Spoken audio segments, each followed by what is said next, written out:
Welcome back, guys. In today's episode, I'm sharing 10 true, disturbing stories about the Appalachian Mountains. These tales remind us why some roads in Appalachia should never be driven after dark. But before we begin, please consider subscribing. And don't forget to like and share it with your friends. Let me know where you're watching from. Thank you all. Now, let's start. It started with a temp job my uncle lined up for me. Some off-the-books seasonal work helping out with property inspections in the deep parts of eastern Kentucky. He had a friend who ran this tiny contracting company, mostly dealt with maintenance for abandoned hunting cabins scattered way out in the Appalachian hills. Every fall, before the snow started sticking, they'd send someone out to physically check on the cabins, make sure the roofs hadn't collapsed, no one had broken in, no signs of rot or raccoons chewing through the insulation. Basic checklist stuff. It paid better than you'd expect, considering how off-grid most of these places were. And the best part? It didn't require a lot of talking to people. I was going through a weird stretch back then. Worn thin, not really up for conversation or crowds. So when they handed me the keys, the inspection forms, a gas card, and the keys to a beat-up company pickup, I took it with zero hesitation. The folder was thick, maybe 30 cabins total. Each key came on a metal tag stamped with the cabin number and the name of the nearest creek or trail. Cabin 1, Cabin 2, Cabin 3. Most of them were only reachable by old gravel roads that snaked through the mountains like they were afraid of being found. No cell signal, no street signs, just dirt, trees, and the occasional mailbox sticking out of a ditch like a tombstone. Some cabins were in surprisingly good shape. A few were barely more than 4 leaning walls and a roof you could see stars through. I was used to rural stuff, so none of that really fazed me. By day 4, I'd already ticked off 12 cabins without anything worth mentioning. Some mold here, loose hinges there, raccoon poop in the corner, pretty standard fare. Then came number 13. The key tag said, Hawthorne Creek 4. There was no sign marking the turnoff. Just a splintered wooden post leaning sideways, the paint almost bleached away by time. I slowed down and eased the truck off the road next to a sagging barbed wire gate. The wire hung like wet string between rusted posts, no lock, no chain. Just open enough to invite the curious and closed enough to feel like a dare. I cut the engine, pocketed the keys, and stepped out. The air was sharp and dry. All around me, trees pressed close, their bare branches rattling like bones in a tin can. I climbed over the gate. There was a trail faint, but walkable, worn by time more than people. It wound uphill in a lazy curve. Took maybe 10 minutes to reach the top. The cabin sat in a shallow clearing, angled like it was trying to tip backward into the hill. Dark, weathered siding. One boarded-up window. Metal chimney bleeding rust down the shingles like dried blood. Didn't look scary, just neglected. Forgotten. I knocked. Not sure why. Reflex, I guess. Then I unlocked the door and stepped inside. The place was small. One room, dust so thick it dulled the corners of everything. There was a cot, a stove, and a few shelves bolted crookedly to the wall. It didn't look disturbed. Didn't even feel vandalized, just sealed in time. Except the air. The air was off. Not musty or moldy, not rotted. It was still. Too still. Like the air didn't know how to move. It felt heavier near the floor, colder in the corners. I tried to brush it off. Focused on the job. Marked off the checklist. Roof intact, windows secure, signs of animal entry. None. Then I noticed a narrow door in the back corner, partway open. I stepped toward it, one hand unconsciously sliding toward the multi-tool clipped to my belt. Inside wasn't a closet. Or it was, but not in any normal sense. The entire space was filled floor to ceiling with glass jars, stacked with care, arranged by size, then by label. Dozens of them, some as small as baby food containers. Others the size of pickle jars, each one filled with cloudy yellowish liquid, each one clearly labeled in faded, careful handwriting. Lung, thigh, vertebra, ear, scalp. I remember seeing one labeled nail bed. Another said eye tooth. Some jars had little bits of bone inside. Others had skin fragments, curled like wet leaves, hair still clinging to the sides. They weren't tossed in there like junk. They were organized, meticulously, grouped by region, lower limbs, upper limbs, internal, facial. It was like walking into a museum exhibit curated by someone who had absolutely no business being near people.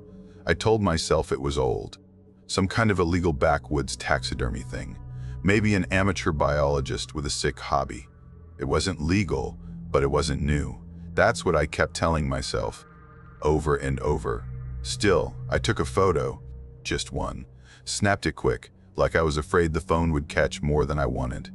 Then I closed the door, marked the form, more to keep my hands busy than anything else, and walked back outside.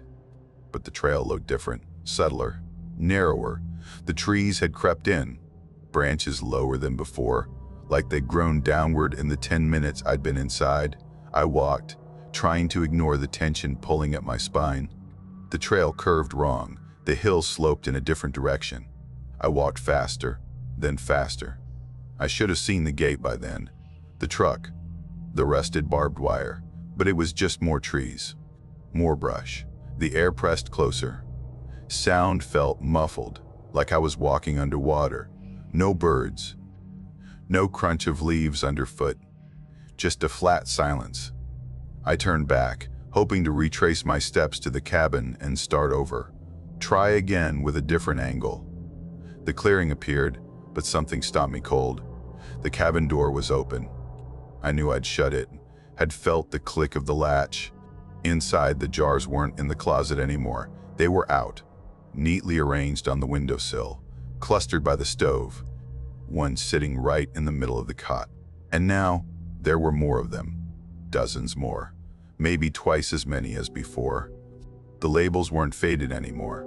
They were fresh, written in thick, dark strokes. Femur, wrist, palate. And in the center, like a centerpiece at some grotesque dinner table, sat a jar labeled dung. It was the only one not sealed. Some of the liquid had spilled down the side and soaked into the crate beneath it, left a pale, almost oily ring. The smell wasn't sharp, not rotten, just wrong, like something too old to have a name. I didn't touch anything, didn't speak, didn't even breathe for a few seconds. I backed out the door, pulled my radio off my hip and clicked the call button. Static, no voice, no crackle. Just a long, steady buzz like the sound of a screen left on in an empty room. I turned and walked. Didn't run. Not yet. Didn't want to feel like prey. But I moved fast. Pushed through branches. Tripped once. Hit my knee on a buried root. Didn't stop. Kept going until I saw it. The shimmer of metal. My truck. Right where I left it. I almost didn't trust my eyes. It looked too clean. Too still. But I ran.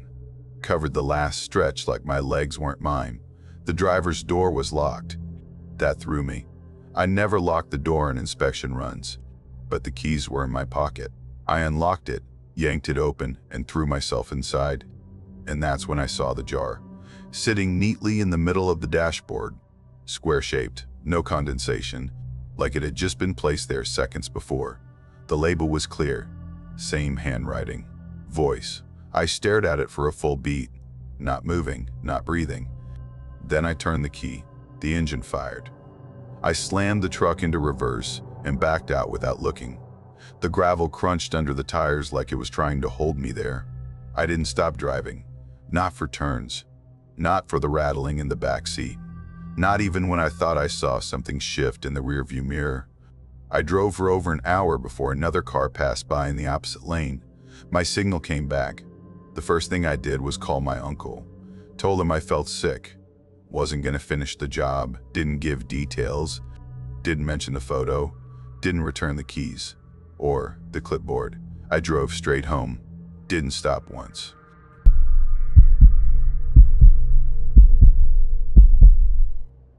The job came through a guy named Vince, who I met once at a hardware store in Barlow.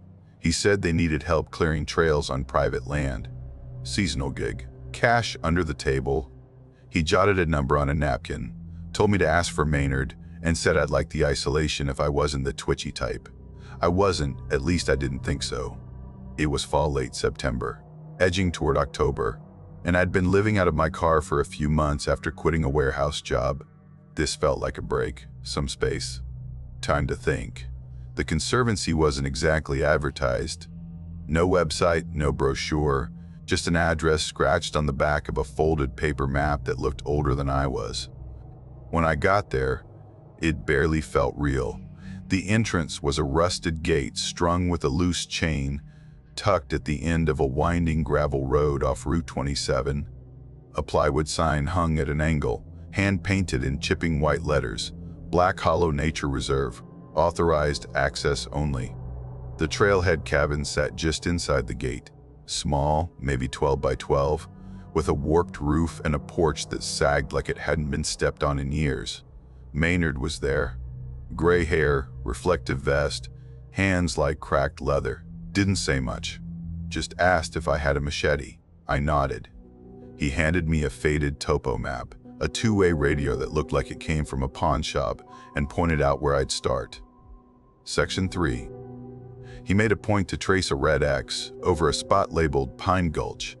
Stay out of there, he said, like it was the one rule worth repeating. Unstable ground. You get turned around in there, nobody's coming to fish you out. I nodded again. He didn't smile. Just turned and went back inside. I parked my car next to the cabin and slung my pack over my shoulder. Tarp, food, water, spare batteries, knife. Everything felt fine. I liked being alone in the woods. Always had. It was quiet, predictable in its own way.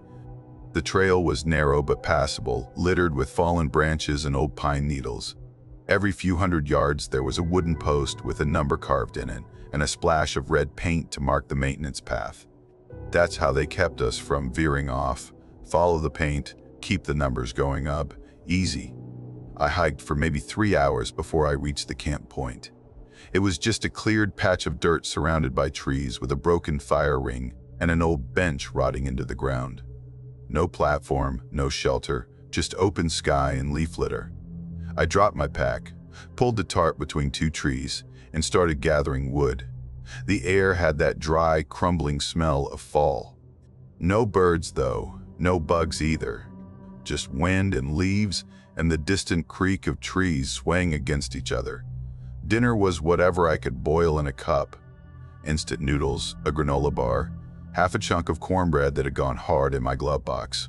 I chewed slow, sitting cross-legged with the fire flickering between me and the trail. I'd laid my gear out by habit, knife within reach, boots near the tarp, headlamp strapped to the pack. Everything where I could grab it fast if something came sniffing around. Just in case. And then something did. It started small. A soft thump, barely louder than a dropped pine cone. Behind me, maybe 10 or 12 feet back, I froze with the last bite of cornbread halfway to my mouth. Didn't move, didn't breathe. Turned slowly, nothing. Just shadows and brush. I stood and did a slow circle around the camp, crunching leaves under my boots. Nothing moved. No eyes. No breath. I shrugged it off, sat back down. That's when I noticed it. Right in the center of my eating cloth. This little stone. Round, smooth, too clean. I hadn't seen it earlier. And I would have noticed. It was dead center, right where I'd left my spoon. I picked it up. It was warm. Not sun warm, hand warm, hand warm. The kind of warmth that doesn't come from lying on the ground. I scanned the slope behind me. No footprints, no broken branches. But the feeling had shifted, like something was waiting to see what I'd do. I tossed more wood on the fire and adjusted my seat, this time with my back to a tree instead of open space. I clipped my knife to my belt, kept my flashlight on, and told myself it was nothing. Maybe it had rolled down from somewhere above. Maybe I'd kicked it earlier without noticing. Rational lies are easy in the dark. Sleeping was not. I laid under the tarp with one eye open, heart beating a little faster than I liked. Every noise felt personal. Every gust of wind made me brace.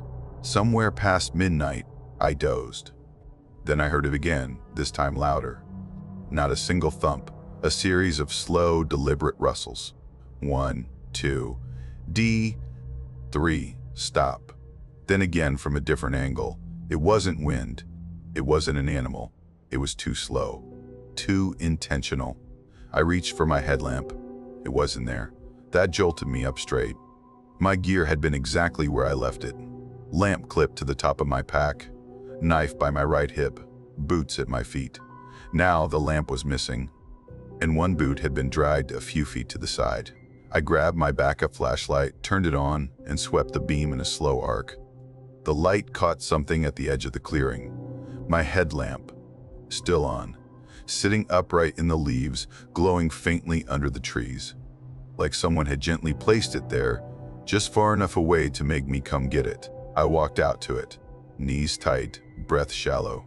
Picked it up, still warm, still glowing, nothing else. No movement, no sound. I turned in a full circle. No footprints, no snapped twigs, just me, standing in a ring of silence, holding my own stolen lamp. I brought everything close to the fire after that, laid it all out right in the light. Sat there with the knife in my hand, flashlight in the other, waiting. It didn't take long. The footsteps started maybe half an hour later, just outside the fire's glow. Measured, dull, too heavy for an animal, too calm for a person who didn't want to be seen. They circled the camp, wide at first, maybe 20 feet out. Then closer, always just out of sight. I shouted, nothing. I threw a branch into the woods. The steps paused, then picked up again, same pace. Like whoever it was had expected the reaction and was fine with it. I didn't sleep again. I sat until the fire collapsed into white ash. At some point, I must have passed out sitting up. When I opened my eyes, the sun was up and everything was still. No sounds, no birds, no bugs. Just that dead, weightless hush. I packed everything in under 5 minutes. Didn't eat, didn't check the map. Just started walking. The trail felt wrong. First marker was missing. Second was there, but turned backward. Someone had sprayed over the original number in red and flipped the arrow the wrong way. I checked my phone, no signal. GPS kept stuttering like I was in a dead zone. Eventually I found the right fork, but it took hours longer than it should have. When I finally saw the ranger shack again, I nearly cried. Didn't stop. Didn't look back. Just unlocked my car with shaking hands and drove. Didn't even change shirts. Just kept going until I saw a sign for Bell Point and pulled into the first diner I found. Parked, sat in the booth, ordered coffee, and waited for the shaking to stop. Took me a while to go to the bathroom. When I did, I saw it. On the back windshield of my car, drawn into the layer of mountain dust, this symbol. A perfect ring with a vertical line down the center. I recognized it. Same one from the red X on the map. Same symbol from Pine Gulch. I drove straight to a car wash, scrubbed the glass until my knuckles went red. The whole time, I couldn't shake the feeling that someone was standing in the trees just beyond the road, watching, waiting. That night, I barely slept. Every time I closed my eyes, I heard those same slow footsteps again. Same rhythm, same pacing. I checked forums the next morning. Hiker boards, camping sites, local Reddit threads. Nothing about the symbol. Nothing about missing trail markers or flip signs. Just vague warnings not to stray off the main loop. Then, I got a DM from a throwaway account. Said he used to work there. Said he only made it 4 days. That was it. No name, no follow-up. Account deleted the next morning. I tried emailing the Conservancy. Got no reply. Even Maynard's number went dead. 2 weeks passed. Then one morning, I found an envelope in my mailbox, plain white.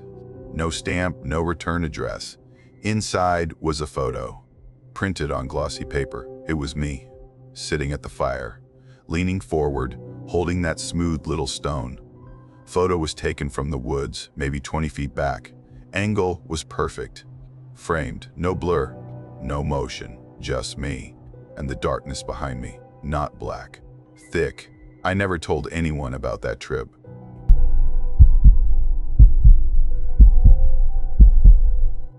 My shift at the forest station started before dawn, that weird dead hour when the world feels like it's still deciding whether to wake up or stay asleep. I pulled into the lot with a lukewarm thermos of coffee and my usual bag of gear rattling in the passenger seat.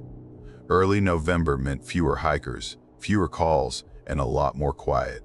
The kind of quiet that isn't peaceful, just still. That morning, the daily log had one odd entry, just a single radio transmission. A woman's voice, faint but focused, off trail. "I can't see the line, please reply."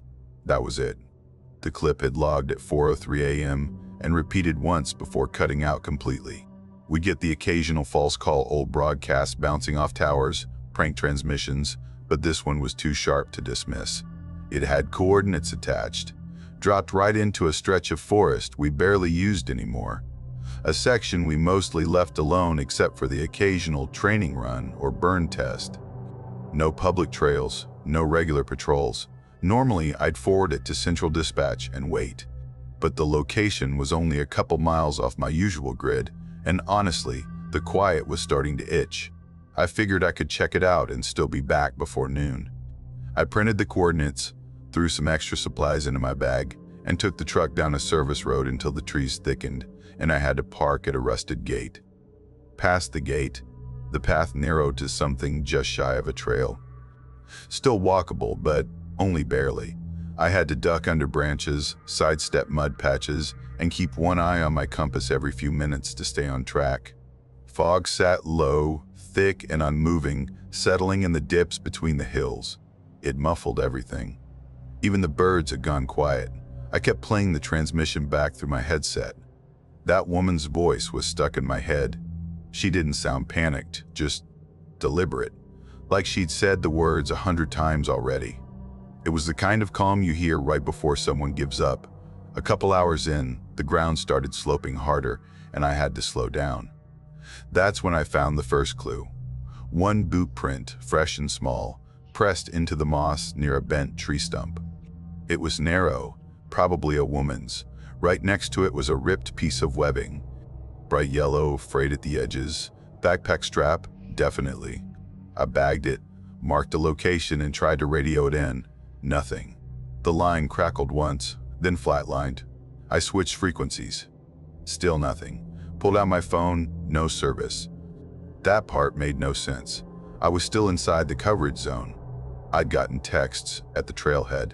I even waved the phone around like a dope just in case. Still dead. I turned around to backtrack, but the trail I'd come in on? Gone. Like completely. The leaves had shifted somehow. Or maybe I hadn't been following a real trail at all. I stood there for a long second, looking in every direction and trying to remember which landmarks I'd passed, but it all looked the same now. Trees, rocks, fog, more trees. I dropped to a knee, laid out my compass and map to get my bearings, and the compass needle was jittering like it was nervous. It kept swinging from north to east, then started doing full slow spins. I tapped it, nothing. Recalibrated, still spinning. At first, I chuckled. Just a short, awkward, okay then laugh.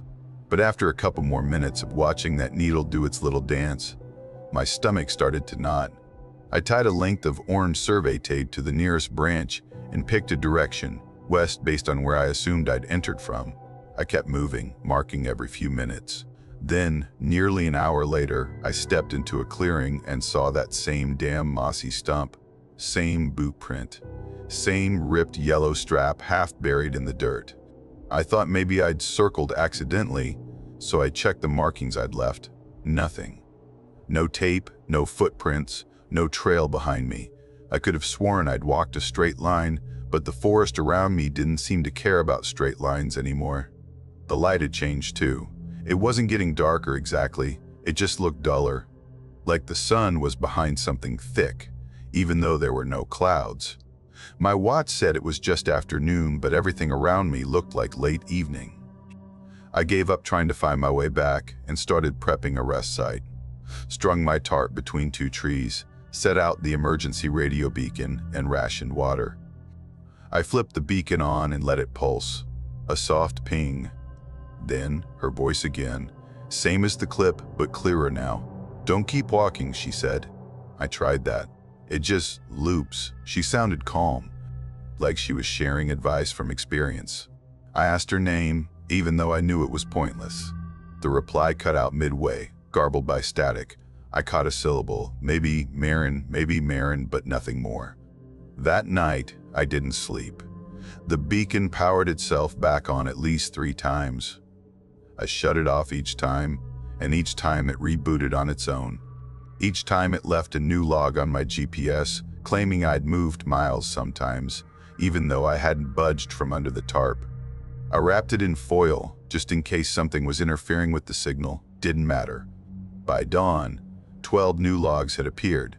I kept moving, slower now. I didn't trust the direction, didn't trust my gear, didn't trust the terrain. Sometime late morning, I stumbled onto a clearing I hadn't seen before. At first, I thought it was one of our old training camps. We sometimes ran drills out this far. But nothing about it looked recent. A green 2-man tent, half collapsed. A silver emergency blanket still strung tight between 2 trees. Inside the tent were clothes folded too neatly. A rosary wrapped twice around a rolled-up pair of socks. 2 empty lighters. A black notebook. I opened it. On the first page, in faint blue ink, was the name Marin. The entries were dated July, no year, just July, but judging by the style and the condition of the paper, it had been there a while. The last note read, "Please tell him I stayed where I was told." I backed out of the tent carefully. Something about the site felt untouched, but not abandoned. Preserved. Watched. Then I noticed 2 fire rings. One had the black, crusted edges of old soot. The other looked fresh, damp ash, gray instead of black, still warm when I hovered my hand over it. No footprints around it, no drag marks. Just sitting there, like someone had doused it and stepped backward into thin air. I pulled out my GPS to mark the location. It glitched. The screen blinked, flashed, then reset with a long delay. When it came back, the date on the interface read October 14th, 2 years in the future. I rebooted it, manually corrected the date. It flashed again, then shut off for good. When I looked back up, the silver blanket was gone. The tent still stood, but the soil underneath it looked different, like it had just been laid. Fresh, flat, no indentation where I'd knelt just minutes before. I turned to leave. Saw movement, just a flicker to my right. A shape, not walking, not swaying, just standing, perfectly still. I looked straight at it. Nothing. Only a narrow trail where there hadn't been one. I took it. The tree spaced out, the canopy thinned, and then finally I saw the valley. And there it was, the roof of the ranger station, catching sunlight like a signal flare. I nearly choked from the relief. Then the radio clicked. Her voice again, close and clear. "You'll see me when you stop walking." I stopped, held my breath, turned. 10 feet back, another tent. Same model, same color. Same silver blanket tied the exact same way, flap open. Inside, my gear. My own pack, my water bottle, half full now. My notebook turned to a blank page. My radio, still transmitting. I grabbed it all and ran. Didn't think. Didn't look back. I tore through branches, slid down muddy slopes, cut my leg on a rock I never saw coming. But I didn't stop until my boots hit gravel. The road was there. So was my truck. I climbed in, slammed the door, and didn't move for 5 full minutes. The dash radio hissed once, just a little pop of static, and went quiet. Back at the outpost, the clock was off. An hour ahead. My supervisor looked thrown when I walked in. Said I'd been missing nearly 24 hours. My truck log showed no movement. My phone never pinged a tower. They asked where I'd gone. All I said was, "I'm not sure." The next morning, search and rescue went out using my coordinates. They found nothing. No tent, no blanket, no campfire rings. Nothing, except 2 sets of boot prints, both mine. One set led west, the other east. I wrote up the report. Signed it, filed it. Before heading out, I checked the station's radio log. The original message was still there, still looping. Only now, the timestamp read October 14th, next year. I deleted it, powered everything down, locked the station, drove until I hit the overlook, parked on the ridge, and didn't go back.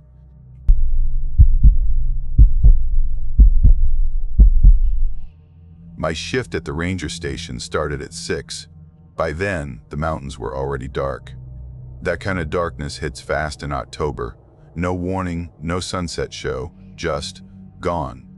The Appalachians get weirdly quiet that time of year. Not peaceful, just heavy. Like the hills are holding something in. Tourists were still around, sure. Chasing the last colors, stopping at overlooks, asking the same 5 questions about the leaves. But after sundown, the park empties out fast. No cars in the lots, no voices on the trails, just the trees, the air, and whatever doesn't mind being alone out there. That night, I wasn't even scheduled to be out. Ben called out last minute, food poisoning, or maybe just burnout. I live close, so I told dispatch I'd cover. They handed me Miller's Ridge. It's a loop we usually close after Labor Day. Too washed out, too steep in places, and no cell reception anywhere. But the gate key was still on its hook. So I grabbed a flashlight, a barely stocked first aid kit, and a radio that might as well have been a paperweight. Last entry in the log was 3 nights old. Routine check. No activity. I parked at the trailhead and climbed out. Cold already, not dramatic. Just that sneaky kind of cold that seeps into your sleeves before you realize it. I locked up the truck, jotted my start time, and stepped onto the path. It's a narrow trail, uneven in places, and mostly forgotten after summer ends. There are sections where roots knot across the path like ribs. Other spots where the incline bites into your legs just enough to remind you that you're not getting any younger. 15 minutes in, I caught it. A faint orange glow off to the left. Campfire, or at least what was left of one. It was small, fading, but definitely not cold yet, which meant someone had been out here recently. No permits were issued for this area, not in weeks. I followed the smoke. It wasn't thick, just that thin, sour trail of burnt wood clinging to the damp. The clearing wasn't big, probably not even natural, looked more like someone had pulled out brush by hand. Fire ring made of river rocks, still steaming slightly. A stained old pack leaning against a stump, the zippers rusted halfway open. Next to it, a sleeping bag curled like a dead insect. Stiff, greasy looking, like it hadn't seen a laundry machine since the Clinton administration. And next to that, sticking straight up from the dirt, a kitchen knife. Not a tool or blade for bushcraft, just a standard, dull-edged knife. The kind you'd use to cut carrots. Only this one looked like it had been cutting something else. I crouched, shining my light across the clearing. The knife glinted, cleaner than it should have been. That's when I said it. "Hey there, Park Service. You're not in trouble, but you can't camp here overnight." At first, silence. Then, from somewhere past the trees, high, soft, not threatening, just present. A man stepped into the beam of my flashlight, mid-30s maybe. It was hard to pin down. His face was gaunt, with that sunken cheek look that comes from too many nights outdoors. Skin pale, stretched over his jaw like parchment. He raised his hands a little, palms out. "Didn't mean to scare you," he said. I asked if he was passing through. He shook his head. "Just resting," he said. "I've been walking a long time. Needed to stop somewhere quiet. I asked for his permit." He smiled, barely there. Didn't think I'd need one anymore. Most of this isn't really parkland these days. That tripped something in my brain. "What do you mean, not really?" He looked around like he was studying the trees themselves. "You don't hear them?" he asked. I told him no. He nodded. "Then you're still new." My radio crackled once, just a sharp burst of static, then went dead again. I pressed the button, tried to call it in. Nothing. He watched me calmly, like he'd been expecting that. I told him he couldn't stay. Said we'd walk back together and figure out arrangements in the morning. He gave a slow nod, but then said, "You should tell the others to stop following me." I paused. What others? He pointed behind me, toward the ridge trail. The ones that pretend, he said. They follow people like you. The ones who walk alone. He stepped closer, and this time I noticed. His feet didn't make a sound. Leaves and twigs all around, but not one crunch. He smiled again. Not malicious. Not friendly either. You can't always tell who's real, he said. You have to check. You have to look underneath. His eyes flicked to the knife. I followed his gaze. He laughed quietly. Not for you. You're still whole. But some of them change when the sun's gone. The skin stops fitting right. Something cold trickled down my back. I offered to call someone. He shook his head. Can't go back to town. They're waiting for me there. I asked who. He looked past me toward the black line of trees. They built the town wrong. Forgot what used to sleep underneath it. The way he said it, it wasn't wild, it wasn't ranting, just flat truth. I took a step back. His eyes followed. You think I'm crazy, he said. I didn't answer. He crouched, touched the dirt near the knife, brushing it like it was something familiar. Crazy's just what they call you before you start to change, he said. Then quietly, almost kindly, you should go before they notice you. I asked if he'd stay there. For now, he said. I like when someone new finds me. Reminds me what real faces look like. I turned, started walking. Didn't hear him follow. Didn't need to. I could feel his eyes on me until the trail curved and broke line of sight. Then I ran. Hard. Branches slashed at my arms. My breath hitched in the cold. By the time I reached the truck, my hands were shaking too hard to work the keys. I dropped them. Twice. Finally got inside. Locked everything. Cranked the engine and tried the radio again. Static. Then, just for a moment, a voice. Same one. Hi. Then silence. I drove out of the park like something was chasing me. Headlights bouncing across trees that looked too close together. Like they'd shifted while I was gone. When I hit the main road, my phone lit up, missed calls, pings from dispatch. I said I was fine, said it was interference. Didn't mention the man, didn't mention the knife. Didn't mention the thing he said about peeling skin. Next morning, I told my supervisor anyway. She sent a team to Miller's Ridge. They found the clearing, still warm, but no sleeping bag, no knife. Just one set of footprints heading toward the ridge.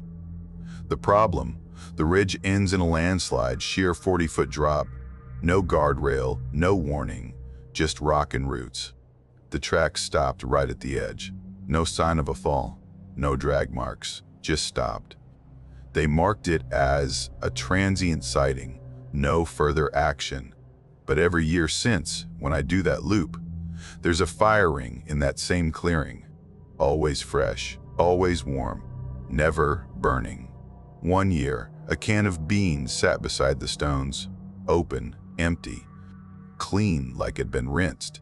Another year, I found footprints, mine and someone else's, circling the ring.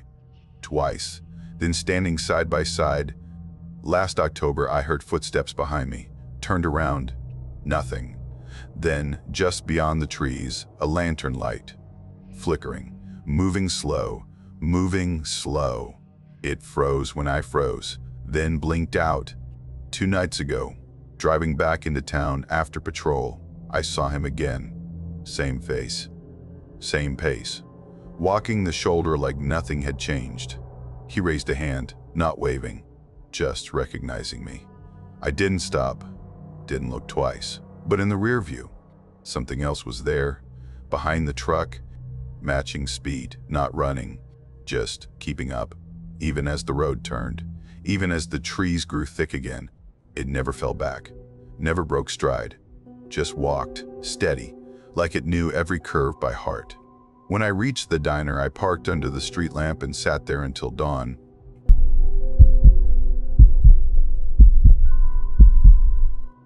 My name is Mara. By the time I finally locked up the diner that night, the clock above the register had just slipped past midnight.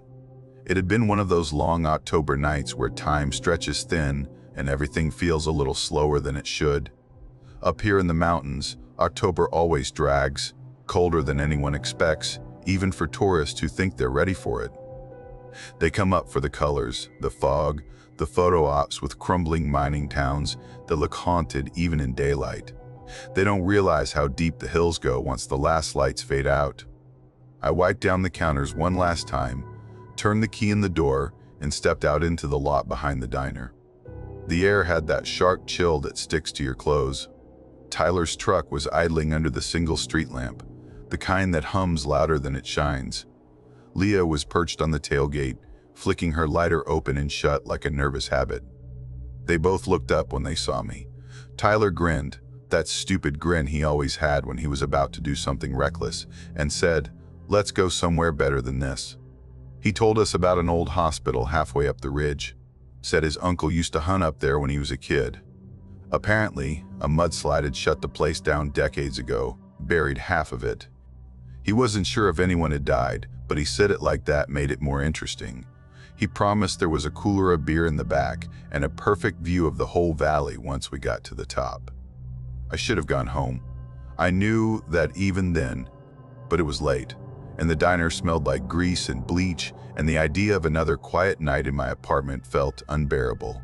So I just shrugged and climbed into the truck. The drive was longer than I expected. The road twisted tighter the higher we climbed, guardrails vanishing into broken gaps.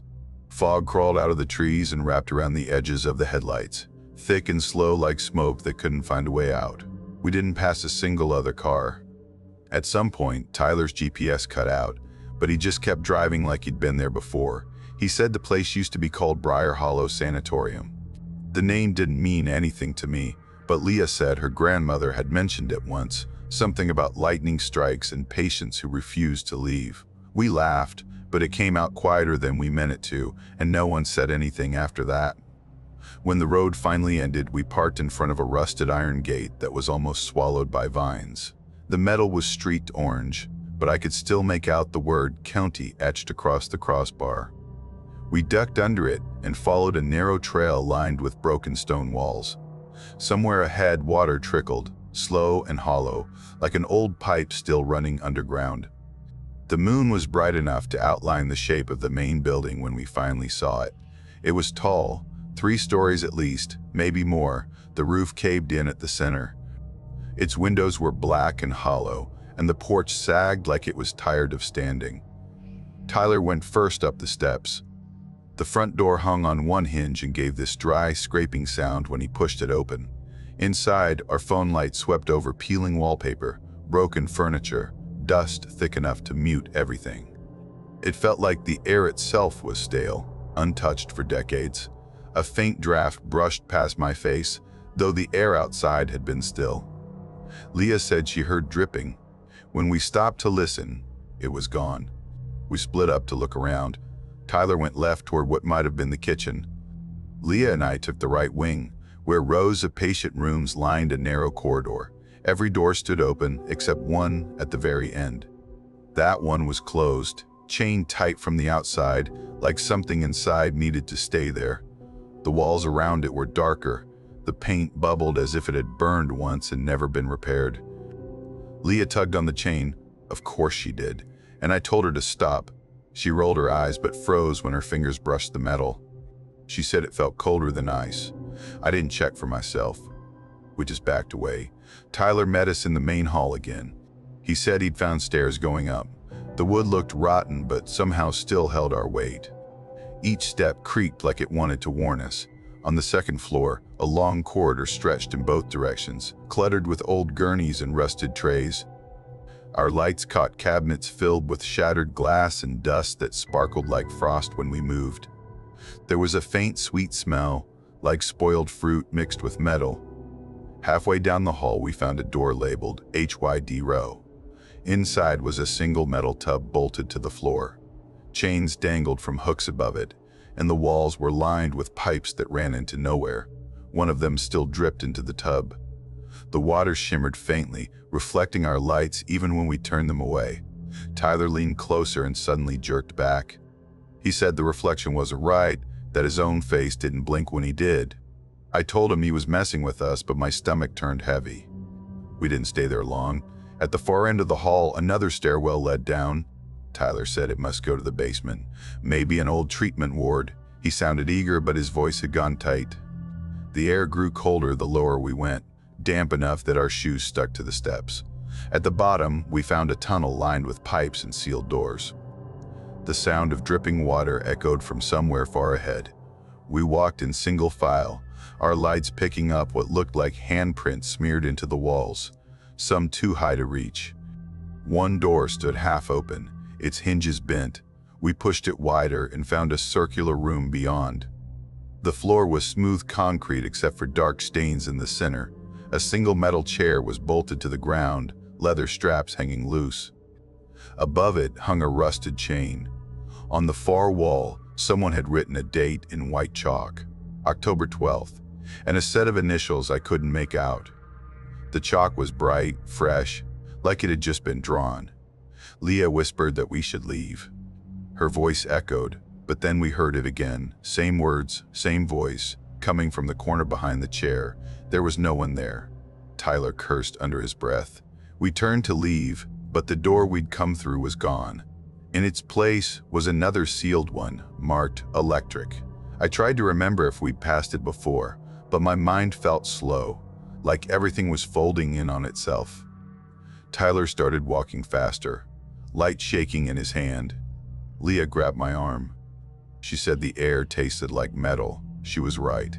Each breath stung at the back of my throat. We followed the tunnel until it curved sharply. A single bulb flickered overhead.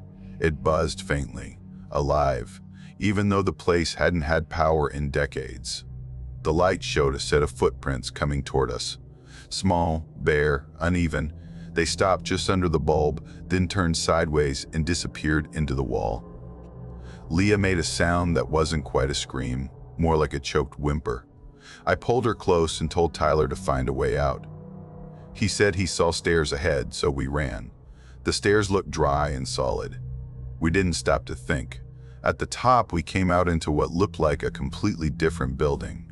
The walls were smooth, clean stone. The ceiling was intact. Through the windows, faint starlight shimmered.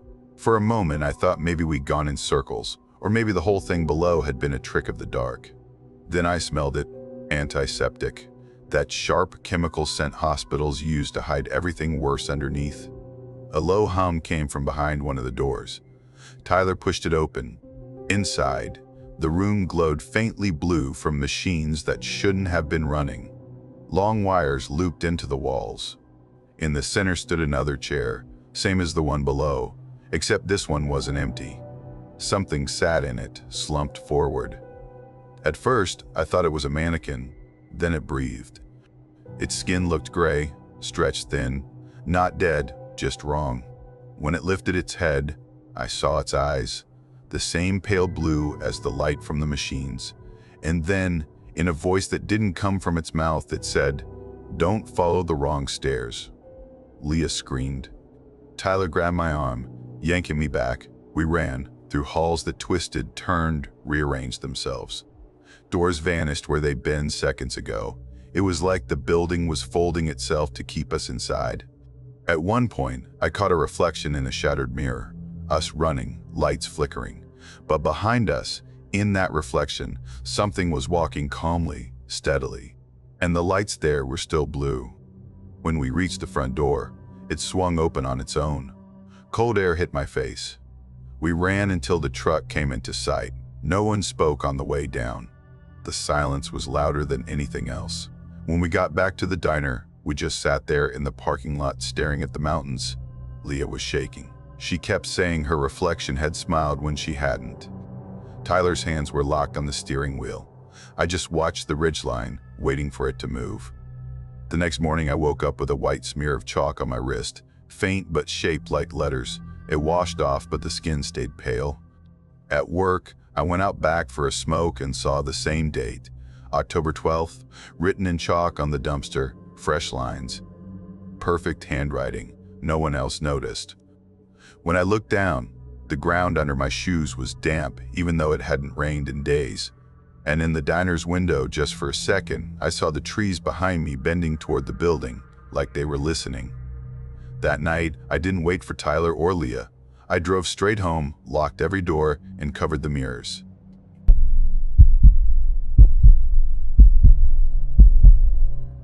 Back then, my job was simple on paper. Keep watch, stay awake, make sure no one got themselves killed or stole copper from a forgotten hydroelectric plant. I worked security for a decommissioned station buried deep in the Appalachian foothills, about an hour's drive from the nearest town that still had working cell towers. It wasn't glamorous, but it paid steady, and no one bothered me out there. The county had hired a small security firm to guard the place after a few local scrappers started cutting through fences and hauling off whatever they could carry. Old transformers, heavy cables, rusted tools, stuff that didn't look worth much until you realized how much copper was in it. My shift was 12 hours, from 6 at night to 6 in the morning. The kind of hours that turn your sense of time fuzzy if you're not careful. Out there, once the sun went down, it stayed down. The power station sat low in a narrow hollow surrounded by pine and scrub. The dam was nothing more than a cracked stretch of concrete, slick with moss and covered in graffiti that no one would ever bother to clean. The river that once fed it had dwindled to a slow brown trickle. There was a chain-link gate at the road, a gravel path that wound downhill, and the little trailer where I clocked in, ate my sandwiches, and watched a bank of ancient security monitors flicker through the night. The trailer smelled like mildew and old coffee. The monitors buzzed softly, showing jumpy black and white feeds of the yard, the gate, and the old control building. Their timestamps were frozen in some other decade. I got used to seeing them glitch. The image would jump, smear, or cut to static for minutes at a time. But it was company in a weird way. Something to look at when the woods got too quiet. October always meant more trespassers. Hunters chasing deer too close to the property, kids on dares, people poking around for scrap before winter shut everything down. But that Thursday the 13th, I remember it too clearly, had a different sort of weight to it. Not superstition, just a feeling in the air that something was off. By 9, the fog had rolled in so thick it looked like the whole world had shrunk to the size of the yard. I could barely see my own headlights from the trailer window. Even the sound of the river was gone, muffled under the fog like the world had gone under a blanket. Around 10, I did my first patrol. I walked the fence, checked the locks, passed the old turbine housing, and circled back toward the gate. Everything was the same, chains tight, padlocks cold, the same metallic smell of wet rust. When I came back inside, the cameras were still flickering. 3 feeds showed the empty yard. The 4th, the one facing the gate, made my stomach lurch. The gate was wide open. The padlock swung from the chain, rocking slowly. I'd just checked it. I knew it had been locked. I grabbed my flashlight and stepped out into the fog. The beam spread uselessly through the mist, glowing white and making it harder to see. My boots squished in the wet gravel. When I reached the gate, everything looked fine. The chain was tight. The lock was still closed, cold and solid in my hand. I stood there for a long minute just staring, trying to convince myself I'd imagined the image on the screen. Then I noticed the footprints, single file, heading away from the gate toward the drainage ditch. Deep impressions, too defined to be old. The kind of prints you'd see if someone had walked through only seconds ago. I followed them. They went maybe 20-25 feet and then stopped, just short of the ditch. No turnaround, no continuation, just stopped. Like whoever made them had vanished mid-step. My radio crackled at my hip. Victor. Just my name. Nothing else. No static before or after. No background noise. No voice I recognized. I froze. It sounded flat, too clean. Like someone had recorded me saying my own name and played it back through the speaker. I thumbed the mic and said, "Yeah? Who's on?" Silence. Then just the hum of open air. Back in the trailer, I rewound the tape on the camera feed. Static.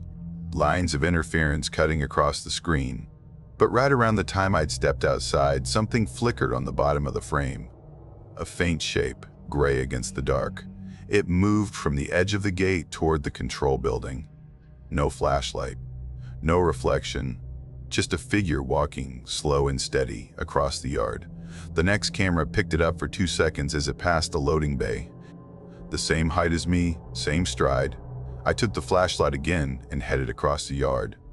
The fog had thinned, and the outline of the old control building stood out sharp against the dark. The chain on the double doors was stretched tight, the padlock bent like it had been hit with a hammer. One door hung slightly open. "Security," I called out. "If you're in there, come out." Nothing, just a faint echo. I pushed the door open and stepped inside. My flashlight beam cut through dust and caught glints of rusted metal. The air was freezing and smelled faintly of burnt plastic. The center of the floor stopped me cold. Someone had laid out a perfect circle of black stones. Inside it sat a melted lump of copper wire, fused into a solid shape. It looked recent. When I crouched to get a closer look, it was still faintly warm. The smell reminded me of insulation cooking off a wire. The radio at my hip hissed. "Victor." Again, this time slower, drawn out, and this time it was my voice. Not just similar. My exact tone, same pitch, same inflection. I just stood there, staring at the radio, waiting for it to make sense. Then, from somewhere deeper in the building, I heard footsteps, measured, even, the same rhythm I'd had walking in. I aimed my light down the hall. There was a man standing there. He wore my uniform, my jacket, my boots. The same ID badge clipped to his chest. His head tilted sideways, until his chin almost touched his shoulder. It looked wrong, like the muscles weren't holding right. He didn't speak, just started walking toward me. Each step he took made the radio crackle louder. The sound wasn't just static anymore, it had a pulse, like breathing through wires. The closer he got, the heavier the air felt, pressing against my teeth like a change in pressure. I took a step back, then another. He kept coming. I dropped the flashlight. The beam spun across the floor, catching his shadow just before it cut out. I ran. The hallway stretched like a bad dream. Every doorway looked the same. Every turn brought me back to where I'd started. My breath echoed in my ears. I hit the door hard enough that it slammed open, stumbled out into the cold air, and didn't stop running until I reached the truck. The radio hissed again. Then, through the static, my voice whispered, "Gates open." I looked back across the yard. The gate was swinging wide. The chain still hung from the post, unbroken. I left it that way. I drove down the mountain, the fog parting in waves around the headlights, and didn't slow down until I saw the first flicker of cell service bars.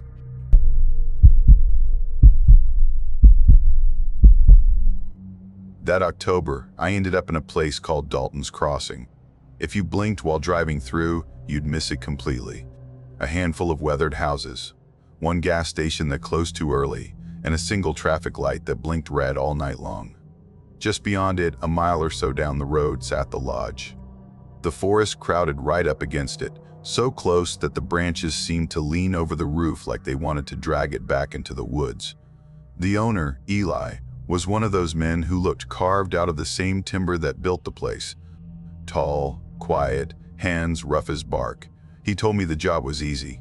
Mostly truckers and hunters this time of year, he said, leaning against the counter. Just keep the coffee hot and the lights low. He paid cash, no tax forms, no questions.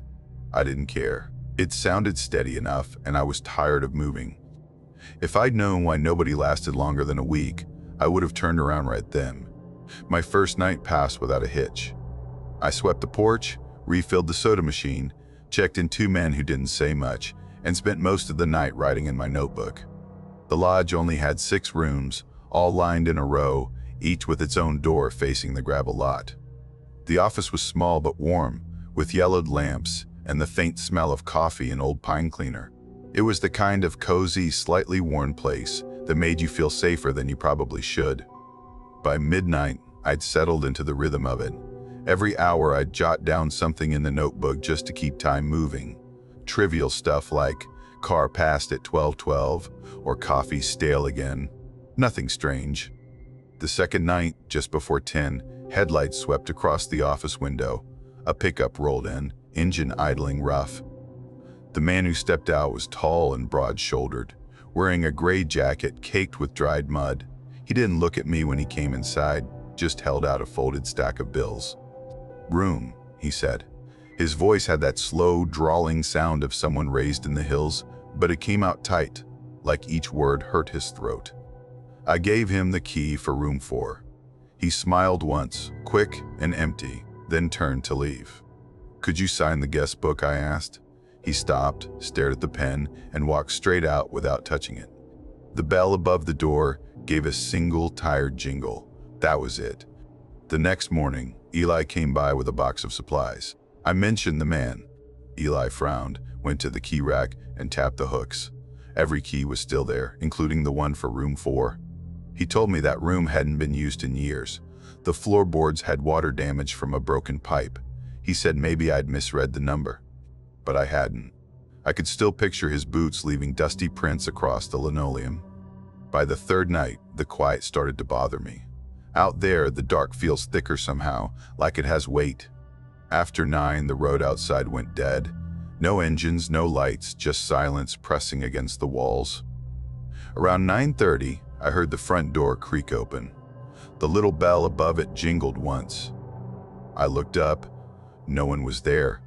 The air felt cooler suddenly, like someone had just stepped inside. The door eased shut on its own, and the bell kept swaying long after. When I stepped outside to check, there were wet footprints on the porch, spaced far apart heading toward the lot. They stopped halfway across the gravel, then just ended. No car, no tire marks, nothing. The prints glistened under the porch light like they'd just been made. When I came back in, my notebook was open on the desk. Across the last page, in uneven handwriting, were 2 words, Night 3. At first, I thought Eli was pulling a prank. Locals said he didn't keep workers long. Maybe this was his way of weeding people out. But the writing didn't look like his, or anyone's. The letters were stiff, shaky, the ink faded gray instead of black, like it had been scrawled with something that hadn't worked right in years. Around 11, the phone rang. The sound made me jump. I picked up, forcing a calm voice, and said, "Dalton Lodge, how can I help you?" The reply was low and raspy. "Room 4 is leaking again." Then silence. A few seconds of crackling, and the line went dead. I just stood there, holding the receiver. The phone system was old, so maybe it was interference, but there hadn't been any rain for days. I grabbed the spare key from the drawer and started down the narrow hall toward the rooms. Each step made the boards creak louder than it should have. Halfway down, the air changed, colder, heavier, like walking into a cellar. Room 4's door was cracked open, faint light spilling out. I pushed it gently. The lamp inside flickered once, then went dark. Water ran steadily from the bathroom faucet, overflowing the sink, spreading across the floor. When I stepped closer, I saw words on the fogged-up mirror, "No more nights." I backed away fast. When I turned around, the hallway didn't look right anymore. There should have been 6 doors, but now there were more, stretching further down than they ever had. The air buzzed faintly, like distant static. I walked quickly, maybe ran until I reached the office. The cash drawer was open. The guest book was gone. The front door was locked. Yet the bell above it swayed gently like someone had just gone through. I sat behind the counter until the sky started to pale, trying not to breathe too loudly. Eli showed up at 7 sharp, same as always. I told him everything. He didn't interrupt, didn't laugh. When I finished, he just said quietly, "You saw him then?" I stared at him, waiting. He poured himself coffee, sat down on the stool beside the desk, and told me the story. The lodge, he said, used to be part of an old mining camp back in the 50s. One night, during a heavy storm, a miner checked into room 4. He was one of the last men still working after the company shut down. He'd gone back into the mine that night to retrieve his tools. By morning, the shaft was flooded. They found his truck parked outside the lodge, but he never came back. Every few years, Eli said, someone hears him again, complaining about the leak, leaving footprints, signing the book. He told me no one stays long after that. I quit before he could say anything else. He didn't argue. When I turned to leave, he handed me a folded slip of paper. It was torn from the guest book. My name was written across it, neat and centered, but it wasn't my handwriting. Underneath were 2 words, Night 4. I didn't stick around to ask questions. I packed my bag, started my car, and didn't look in the rearview mirror until Dalton's Crossing was just a blur behind me. I didn't stop until the mountains were nothing but a line on the horizon. 2 years later, that same October, something started again. Every night around 10, my phone rings once. Never twice. The caller ID reads, "Room 4. When I pick it up, I can hear water dripping faintly on the other end, slow, steady. Then the line clicks dead. Afterward, my apartment smells faintly of damp wood and old soil, like the air outside that lodge. I've changed my number 3 times, but the calls keep finding me. Last week, one came through even after I unplugged the phone from the wall. I don't tell people about it anymore.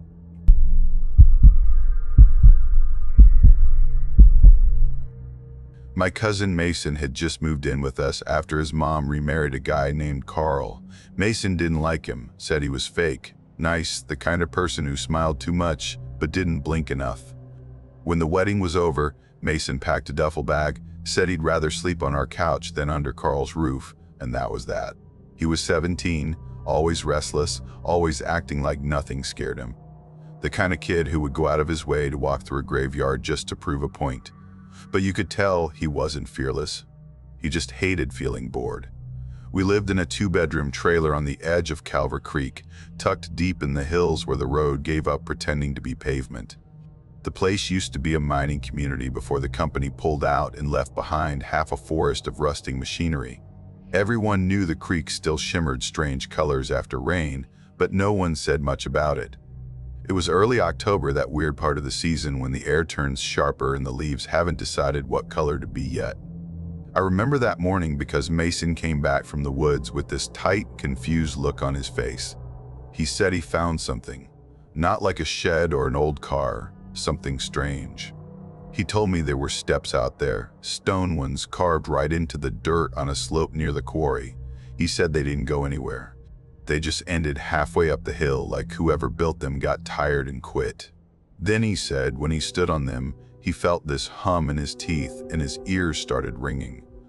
I laughed and told him he probably found a half-collapsed foundation. We had a lot of that out there, bits of old houses swallowed by the woods. But Mason shook his head, said it wasn't like that. Said the steps weren't attached to anything, not even packed into real earth. They were just there, like they'd been dropped in place. He didn't have pictures. He left his phone charging at home, but he swore he could take me to it. So that afternoon, we packed a thermos of cider, grabbed the crank flashlight from the shed, and headed out. The woods behind the quarry weren't exactly friendly. The path narrowed fast, twisting around stumps and slick roots. Mason moved like he'd done it 100 times, cutting through brambles without slowing down. I followed behind, trying not to trip. We passed the kind of junk people dumped and forgot. Half a refrigerator, 2 rusted-out sedans, a tire swing without the rope. At one point, we found a small circle of stones blackened from old fires. The smell was faint but still there, that sour burnt scent of something not quite wood. After about 40 minutes, Mason stopped and pointed. "There," he said. The steps looked wrong. There were 8 of them, made of stone but too even, too clean around the edges, even with all the moss clinging to them. They sat halfway up a small hill with nothing above or below, just roots curling through cracks and dead leaves piled in the corners. "See," Mason said, "they don't lead anywhere." I knelt beside them and tapped one with my shoe. Solid, cold, cold. Then I noticed something on the 3rd step. A squirrel. It was lying perfectly still, no blood, no rot. Its eyes were closed, like it had just decided to stop breathing. Mason swore it hadn't been there yesterday. He picked up a pine cone and tossed it down the steps. It bounced twice and stopped. Nothing weird happened. Then he stepped onto the top step. He looked down at me and grinned. "Feel anything?" "No," I said. He shifted his weight. "Feels like it's buzzing," he said, "under my feet." He laughed and went down another step, then another. By the 5th step, he paused. His expression changed. He looked pale, unsteady. "Hey," I said. "You good?" He looked up at me. His eyes seemed off, not focused. "You don't feel that?" he asked. I shook my head. He smiled again, but it looked wrong. Then he said, "Watch." He stepped down to the 8th step, and he was gone. Just gone. One blink, and there was nothing where he'd been. I ran forward, my heart slamming in my chest. The air where he'd stood felt cold, heavier somehow. I thought maybe he'd jumped down behind the slope, so I circled around, but the ground was flat. No hole, no dip, no space big enough for anyone to hide. I shouted his name until my throat burned. Then I ran down the steps myself. The dirt was solid under me. No pull, no vibration, no sound but the wind. I ran home. My mom met me on the porch, and when I told her what happened, she went quiet. My uncle came over that evening, said Mason probably just took off again. He'd done it before, disappeared for a few days and come back like nothing happened. But I knew this was different. That night I sat by the window staring toward the tree line. Around 1 in the morning, something moved. Just a flicker of shadow between the trees. I told myself it was a deer. The next day, I skipped the bus and went back out there with Mason's hoodie and one of my uncle's hunting lanterns. I followed the same trail, though it felt longer this time. Every sound seemed too close. The snap of twigs, the flap of wings. My hands wouldn't stop shaking. When I reached the hill, I froze. The steps weren't the same. There were 13 now. I counted twice to be sure. 13. Each one looked darker, slicker, like someone had scrubbed them clean.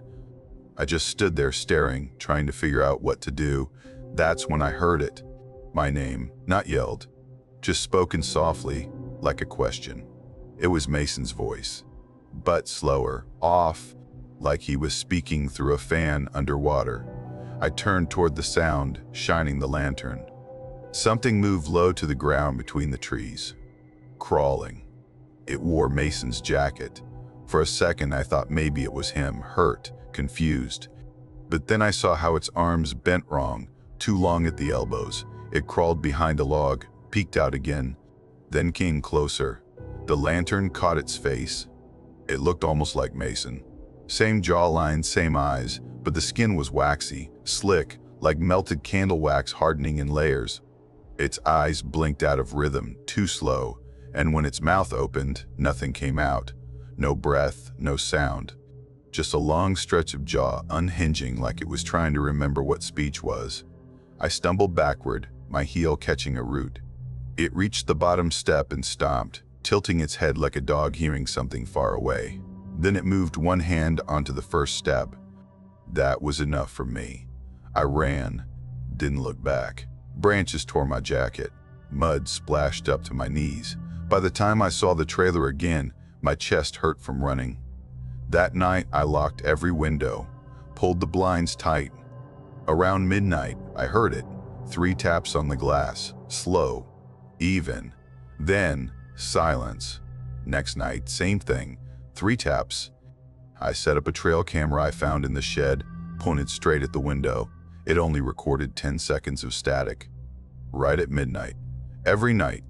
After a week, I couldn't stand it anymore. I packed a bag, told my mom I was going to stay with my aunt in Raleigh. I didn't say why. She didn't ask. She looked tired, like she already knew there wasn't anything she could fix. I left before sunset. Mason never came back. The police listed him as a runaway. They printed flyers, but no one looked that hard. Everyone said he'd done it before. But I know what I saw. Sometimes I dream about those steps. In the dreams, they keep multiplying. 13 becomes 20, then 30, each one darker, stretching into the ground. And sometimes, when I wake up, I swear I hear that voice again, saying my name the way he did that day. Slow, careful, like it's practicing. I haven't been back to Calver Creek since. I don't go near the woods anymore.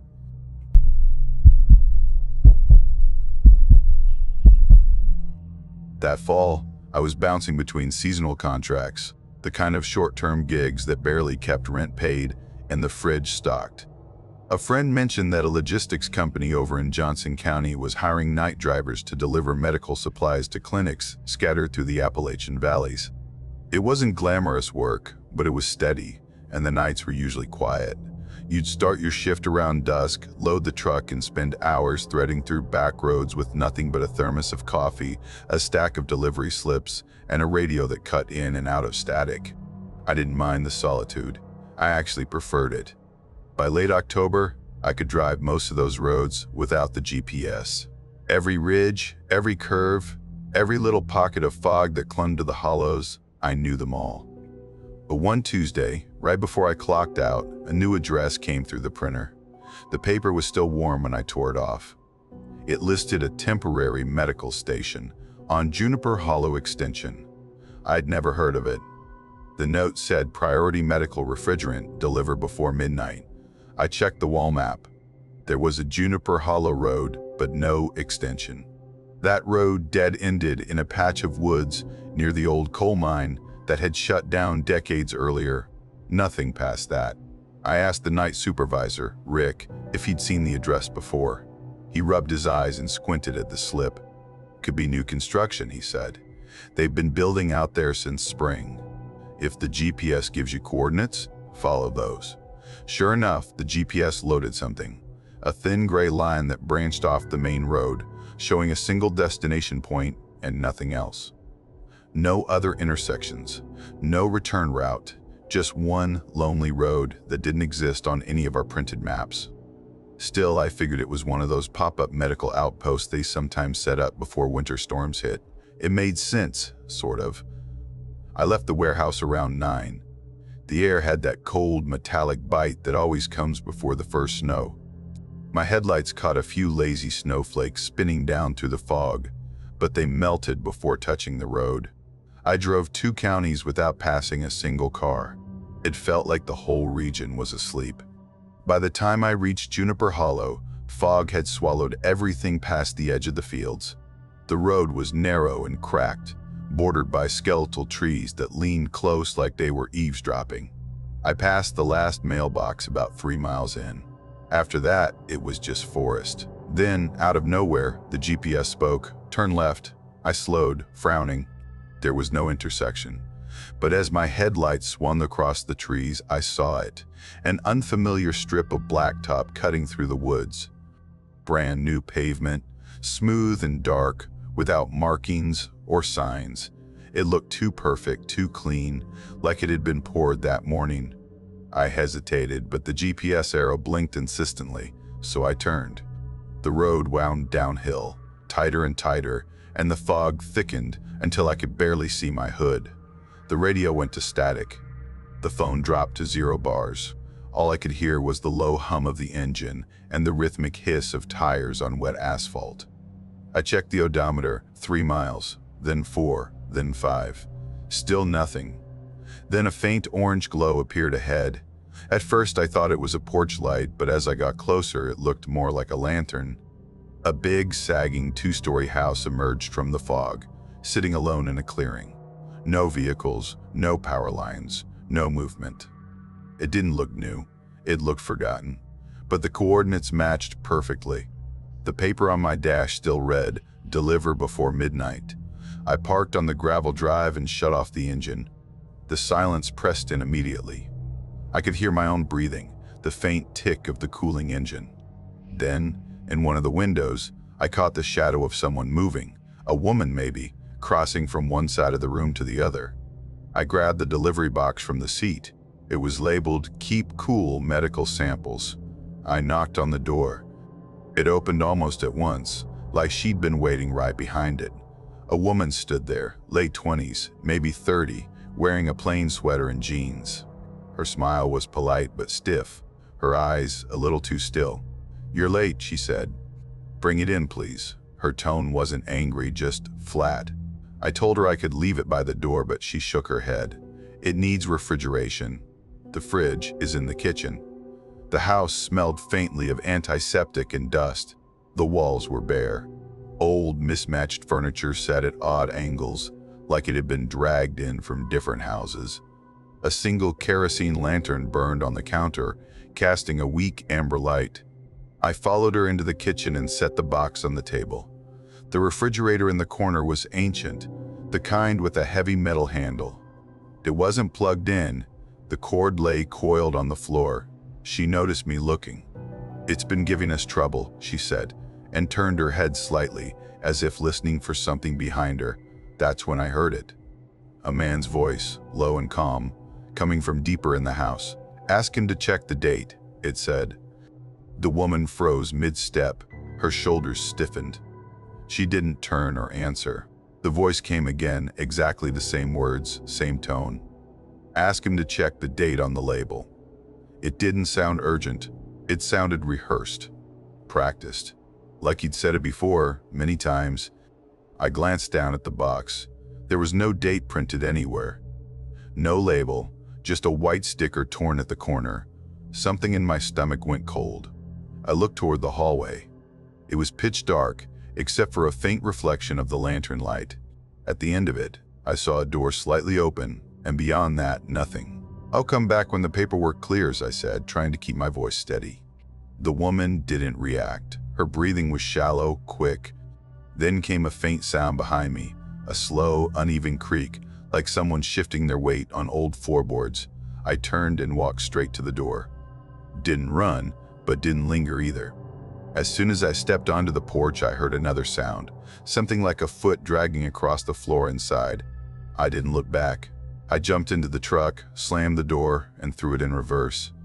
As the headlights hit the house, I saw her standing in the doorway again, arms hanging loose, eyes fixed straight ahead. Behind her, in the hallway, a tall figure stood. Thin shoulders, long face, just visible before the beam of light swept past and erased it. I didn't stop driving until I hit the main road. When I glanced at the GPS, the gray line was gone. The screen just showed a green patch labeled unmapped area. No road, no destination, nothing. I pulled into a diner off the highway and called dispatch. The line cut out twice before Rick answered. I told him where I'd been and read off the address. He went silent for a long time. Then he said, "Lauren, there's no drop scheduled out there tonight. We don't have a Juniper Hollow extension." I told him I had the printed slip right in front of me. He asked for the order number. When I read it, he said it didn't match anything in the system. He sounded shaken. "Just come back," he said finally. "We'll figure it out tomorrow." The next morning, I couldn't help myself. I drove back out there. Same route, same turns, everything. But when I reached the spot where that new road had been, it wasn't there. Just an overgrown dirt path blocked by branches and rocks. No fresh asphalt, no clearing, no house. I stopped at a little general store near the base of the hill. The old man behind the counter knew everyone in the area. I asked if there'd ever been a medical station or boarding house up there. He frowned, thinking. "There was a boarding house," he said. "Back before the mine shut down, burned down in the 80s. Nobody rebuilt." I didn't press. I bought a coffee, thanked him, and left. That night, I turned in my truck and told Rick I was done. He tried to talk me out of it, said I just needed rest. But when I went to grab my jacket from the loading dock, I stopped cold. The same delivery box, the one labeled "Keep Cool Medical Samples," was sitting on the floor beside the door, still sealed. No condensation, no label date, no paperwork. Exactly the same as before. No one had signed for it. No one even remembered logging it. I didn't ask questions. I just walked out, got in my car, and started driving north. I didn't stop until I was out of the mountains and my phone signal came back.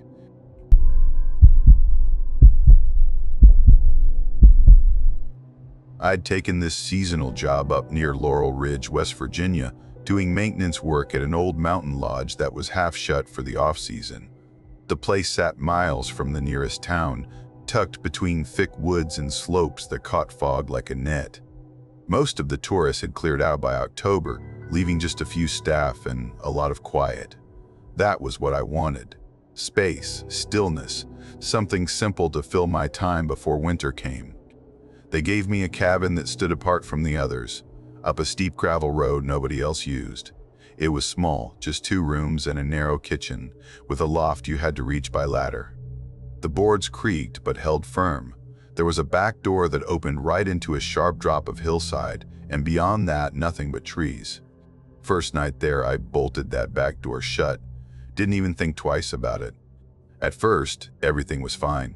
I got into a rhythm, wake up at dawn, check the trails for fallen branches, scrape leaves from the lodge gutters, replace cracked signs along the paths. I ate whatever came in cans, read dog-eared paperbacks by lantern light, and made phone calls home when I could find a signal. It was a quiet kind of life, steady and small. The only real sound at night was the low hum of the generator drifting from the lodge below. I liked it that way. After years of noise and people, it felt good to vanish for a while. Then, one night, I came back late from a long day, half frozen and too tired to think. I shut the front door, set down my gloves, and heard this faint metallic sound from the back of the cabin, a soft clinking. Not loud, more like two pieces of metal brushing together. At first, I thought I'd left a pot swinging from a hook, but it kept going. Rhythmic, steady, right at the back door. I grabbed my flashlight and walked over. The handle was moving. Barely, but definitely moving. Just a small, trembling twist, like someone was testing it, slowly, carefully. The sound of the metal latch rubbing against the bolt made my throat go dry. I froze there, listening, waiting for footsteps or breathing or something. Nothing. Then, right when my hand reached out, the movement stopped. Completely. I stood still for what felt like minutes. The flashlight beam shook just a little in my hand. Finally, I locked the deadbolt again and told myself it was the wind, or the cold shifting the frame. Wood expands, contracts, creaks. That's what I told myself over and over. The next night, I was reading on the couch when it happened again. A short, deliberate rattle from the back door. Then another. It wasn't random this time. It had rhythm, like someone trying to twist the latch slowly, waiting to hear if I'd react. I shouted out, something half angry, half afraid. No answer. Just the faint scrape of metal. I walked closer, trying to sound calm, and put my hand against the wood. The moment I did, something tugged from the other side. Once. Hard. Enough to make the hinges creak deep inside the frame. I stumbled back, grabbed my flashlight, and threw the door open. The air outside was dead still. No wind, no prints in the dirt, no movement at all. It was like the whole forest had stopped to listen. I shut the door fast, bolted it again, and sat awake the rest of the night staring at it. By morning, I'd convinced myself it had to be temperature shifts, or maybe an animal brushing the handle.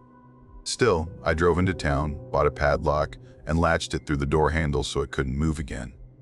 That night, I slept easier.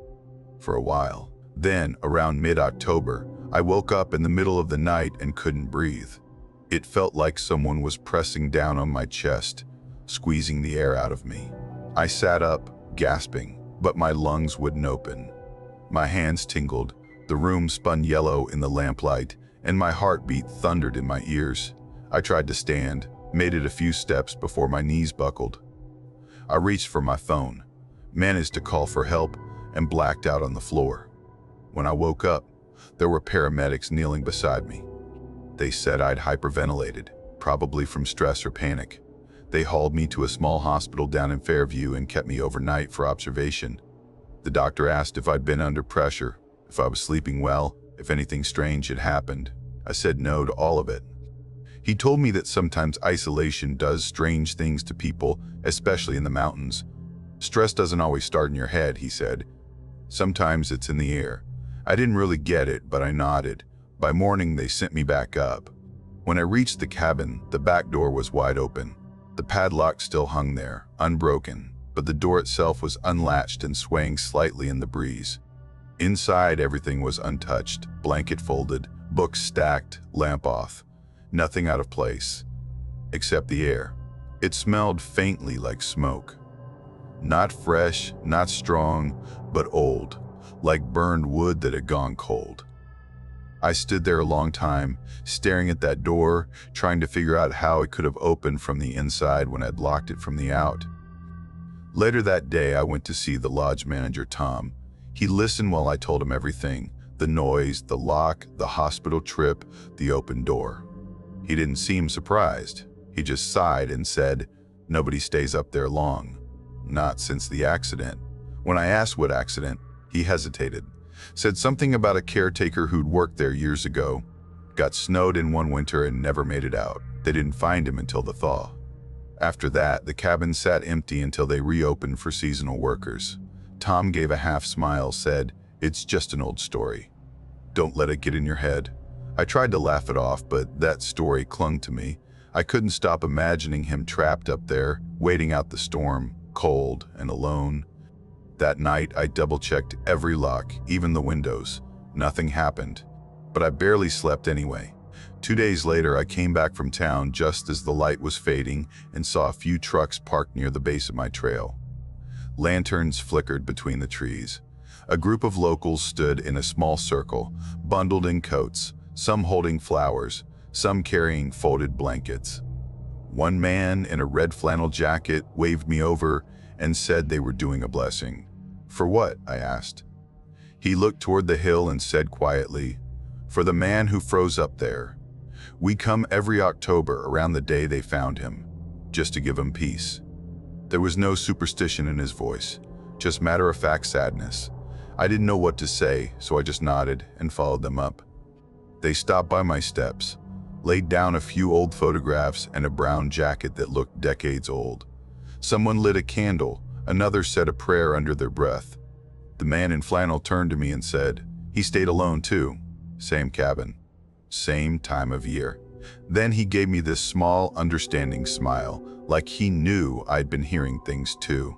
When they left, the forest felt strangely still. Not empty, just settled. That night, there were no sounds at all, no creaking, no rattling, no weight on my chest. For the first time in weeks, I slept through till morning. When I woke, the sun was cutting through the trees in thin white lines.